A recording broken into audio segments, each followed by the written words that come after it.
কিছু বলতেছে না, আপনার চলে যান না তাকে।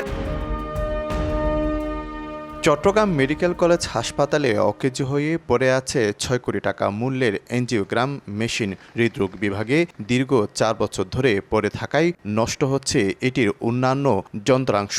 ফলে রক্তনালীর পরীক্ষা, রিং লাগানো, ব্লক নির্ণয়, ফেসমেকার প্রতিস্থাপন সহ গুরুত্বপূর্ণ পরীক্ষা নিরীক্ষায় নেমে এসেছে স্থবিরতা।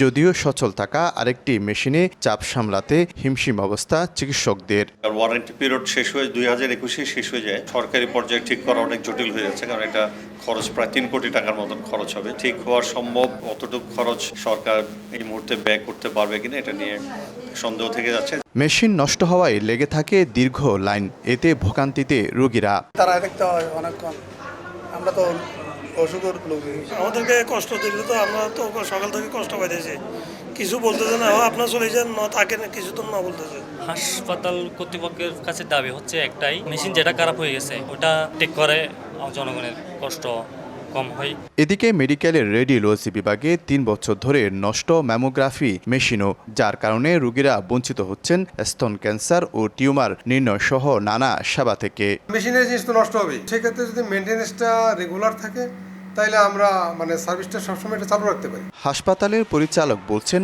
নতুন এনজিওগ্রাম মেশিন আনার পাশাপাশি ম্যামোগ্রাফি মেশিনটি মেরামতের প্রক্রিয়া চলছে।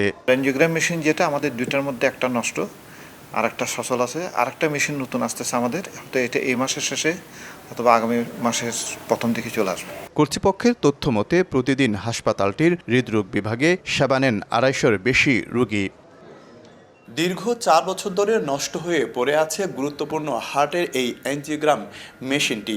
এর ফলে একদিকে যেমন রোগীদের পড়তে হচ্ছে ভোগান্তিতে, ঠিক অপরদিকে ৩ থেকে ৪ গুণ বেশি দামে এ সেবা নিতে হচ্ছে বাইরের হাসপাতাল থেকে।